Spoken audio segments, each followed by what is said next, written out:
Morning students, today we read chapter 7 fraction. Fraction students whole का एक part होता है। अब ये होल क्या है, देखिए यहाँ पर आपको एक कंप्लीट पिक्स गिवन है और इस पिक्स का मैंने क्या किया, एक शेडेड पार्ट बना दिया। देखिए आपको बोला गया है ना शेडेड पार्ट, तो यहाँ पर मैंने एक शेडेड पार्ट बना दिया। और अब मैं आपसे पूछना चाहती हूँ कि शेडेड पार्ट जो है उसका फ्रैक्शन क्या है। इसके लिए सबसे पहले मुझे क्या करना होगा, देखना होगा कि ये कंप्लीट जो एक ये शेप है ये कितने पार्ट्स में है। तो फर्स्ट जो आपके पास शेप है ये है, देखिए 1 2 3 4 4 पार्ट्स में, और इसका कितना पार्ट क्या है, शेडेड है। 1 पार्ट शेडेड है और टोटल क्या है 4, तो मेरा आंसर होगा 1/4। ओके, इस तरह से आपको पहले पार्ट्स काउंट करने हैं और फिर जो शेडेड पार्ट है वो। अब देखिए यहाँ पर ये टोटल जो पार्ट हैं वो हैं 8 और जिसमें से शेडेड पार्ट कितना है 3, तो मेरा आंसर क्या हो जाएगा 3/8। आई होप आपको समझ में आया होगा। मैं आपके लिए एक और क्वेश्चन सॉल्व कर देती हूँ। यहाँ पर जो मेरा पार्ट मुझे नज़र आ रहे हैं ये टोटल पार्ट्स कितने हैं, देखिए 1 2 3 4 5 6, ये टोटल पार्ट है 6। तो जो टोटल पार्ट्स होते हैं वो आपके नीचे आते हैं। अब आप देखिए शेडेड कितना है 1 2 3 4, 4 आपके शेडेड पार्ट हो गए। तो इस तरह से आपको क्या करना है, राइट द फ्रैक्शन, यानी आप फ्रैक्शन राइट कर रहे हैं फॉर द शेडेड पार्ट। तो आई होप आप इन सभी क्वेश्चंस को आप सॉल्व कर पाएंगे। समझ में आ रहा है ना आपको। अब आप देखिए आप क्या करेंगे, जैसे 1 2 3 4 5 6 7 8 9 10, टोटल हुआ 10। शेडेड पार्ट कितने हैं काउंट करेंगे तो शेडेड पार्ट आएंगे आपके 7। इस तरह से जो मैंने आपको 1 to 4 सिखाया है इसी तरह से आप नेक्स्ट क्वेश्चंस भी सॉल्व कीजिएगा। ओके स्टूडेंट्स, अब हम देखते हैं आपका नेक्स्ट क्वेश्चन आपसे क्या कह रहा है। Observe and fill in the blanks. आपको क्या करना है, ऑब्जर्व करना है, यानी आपको देखना है और फिर उस फ्लप्स को सॉल्व करना है। तो हम सबसे पहले देखते हैं, आपसे टोटल नंबर ऑफ स्वीट्स कहा गया है, तो आप काउंट कर लीजिए 1 2 3 4 5। ठीक है, ये तो हो गई 5 और ये कितनी है, ये मुझे नज़र आ रही हैं टोटल 8। तो 8 + 5 कितना हो चुका है 13 sweets. Fraction of the toffees और फ्रैक्शन ऑफ द लॉलीपॉप्स। तो देखिए सबसे पहले आपका करना है टॉफ़ीज़। टॉफ़ीज़ कितनी थी आपके पास 8, तो इसका फ्रैक्शन क्या होगा 8/13, है ना। अब आपसे कहा जा रहा है आप हमें बताइए कि जो फ्रैक्शन ऑफ लॉलीपॉप्स, लॉलीपॉप्स कितनी थी 5, तो इसके लिए क्या होगा 5/13। समझ में आया, मतलब लॉलीपॉप्स तो 5 थी तो 5/13, ये कितनी थी 8, तो 8/13, है ना। तो इस तरह से हम फ्रैक्शंस राइट करते हैं। अब देखते हैं आपका नेक्स्ट क्वेश्चन आपसे कह रहा है right the numerator and denominator for the each fraction. अभी मैंने आपको फ्रैक्शन सिखाया, तो फ्रैक्शन में कैसे दिख रही थी, इस तरह से। स्टूडेंट्स अब इसको मैं आपको बताने जा रही हूँ कि न्यूमरेटर्स क्या होते हैं। न्यूमरेटर्स, जो ये फ्रैक्शन लाइन नज़र आ रही है आपको, इस फ्रैक्शन लाइन के जो अबव नंबर है यानी ऊपर नंबर है वो आपका बन जाता है न्यूमरेटर और जो बिलो है वो आपका बन जाता है डिनोमिनेटर। ओके, अब आप देखिए इसको हम कैसे कह सकते हैं। ये आपका नज़र आया आपको सेकंड क्वेश्चन, तो इसका अपर पार्ट क्या है 3 और जो लोअर में आपको नज़र आ रहा है वो नंबर क्या है 5, है ना। यहाँ 1, यहाँ 9, ये 8 और ये 11। वैसे आप समझ गए होंगे जो डिनोमिनेटर होता है वो क्या होता है, टोटल पार्ट्स होते हैं, है ना। अब हम देखते हैं आपका नेक्स्ट क्वेश्चन आपसे कह रहा है कि आप बताइए हाफ पार्ट शेडेड करना है आपको। यहाँ कितने पार्ट्स हैं जिनको आप शेड करेंगे तो आपको हाफ पार्ट शेड मिलेगा। यहाँ आपके टोटल पार्ट्स कितने हैं 4, अगर 4 का हाफ कितने होंगे 2, तो इस तरह से इनको 2 को कर दीजिए, है ना। Number of the part to be shaded 2। यहाँ काउंट कीजिए कितने हैं 8, तो कितना शेड करना पड़ेगा 4, तो यहाँ आप इस तरह से कर दीजिए, है ना। अब नेक्स्ट आपसे कहा जा रहा है कि यहाँ पर आपको 6 नज़र आ रहा है, तो 6 का हाफ करेंगे तो 3। ओके स्टूडेंट्स, यहाँ ये आपके टोटल 12 है, 12 का हाफ करेंगे तो 6, यानी कि आप 6 में कलर करेंगे, यहाँ 3 में कलर करेंगे और यहाँ कितने में करेंगे 4 में कलर। ये तो आपको समझ आ गया। अब हम देखते हैं आपका नेक्स्ट आपको फ्रैक्शन बनाने के लिए कहा जा रहा है। तो यहाँ आपने कितनों को पार्ट किया था? 2 को। यहाँ किसको किया था? 4 को। यहाँ आपने लिखा था 3 और ये था आपका 6। समझ में आया आपको? इस तरह से आपको करना है। देखिए स्टूडेंट्स, अगर आपको कुछ प्रॉब्लम आती है तो आप एक बार वीडियो को रिवाइज़ करना भी सीखिए।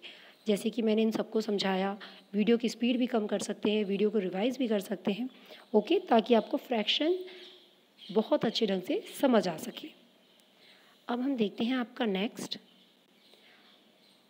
स्टूडेंट्स, यहाँ आपसे कहा जा रहा है match the figure with fraction they present, मतलब ये किस फ्रैक्शन को प्रेजेंट कर रहे हैं आपको उसे देखना है।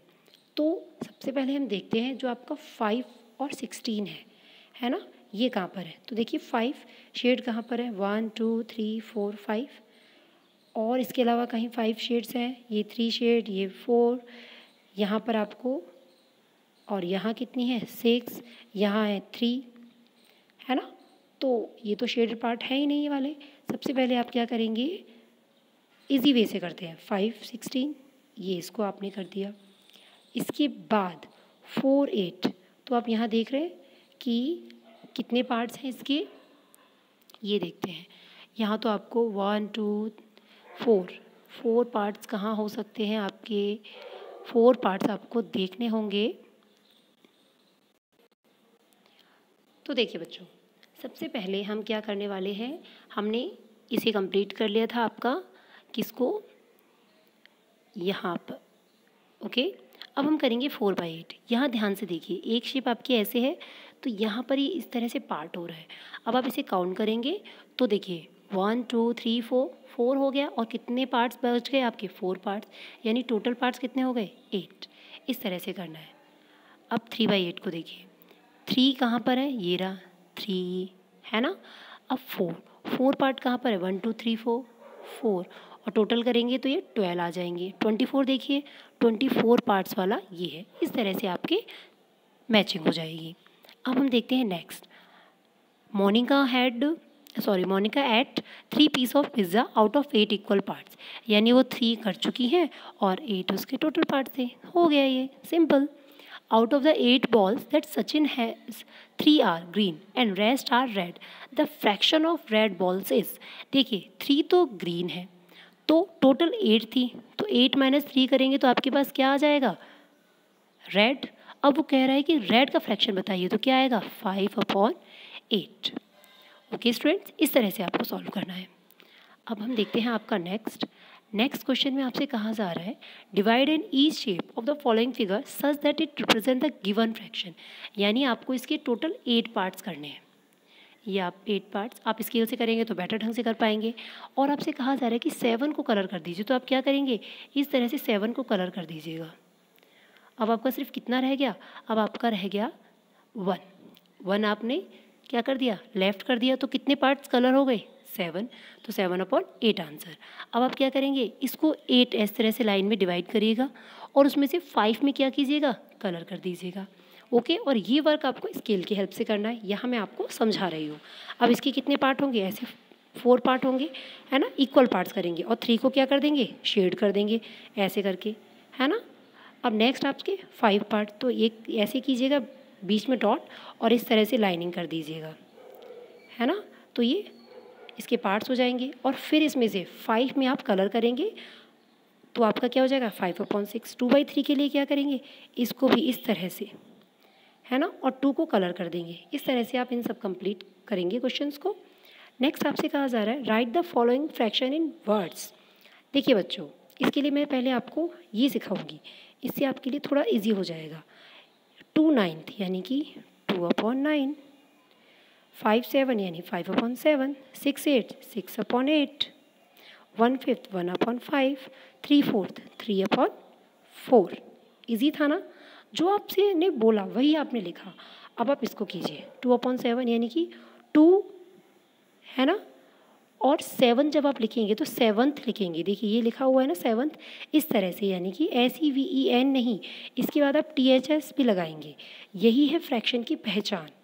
ओके स्टूडेंट्स, अब आप देखिए 4/9, तो ये 4/9 नहीं लिखेंगे, इसे क्या लिखेंगे? आप लिखेंगे 4 और फिर क्या लिखेंगे, 9th, ये देखिए ये 9th, इस तरह से 1/3, तो 1/3 तो इजी है, ये तो आप लिख लेंगे।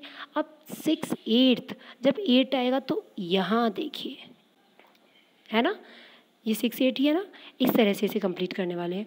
2/5, तो 2/5 में क्या करेंगे आप, 2 लिखेंगे, यहाँ पर आप 2 लिखिएगा, और 5th के लिए FIFTH, है ना, और बीच में आपका ये डैश आएगा।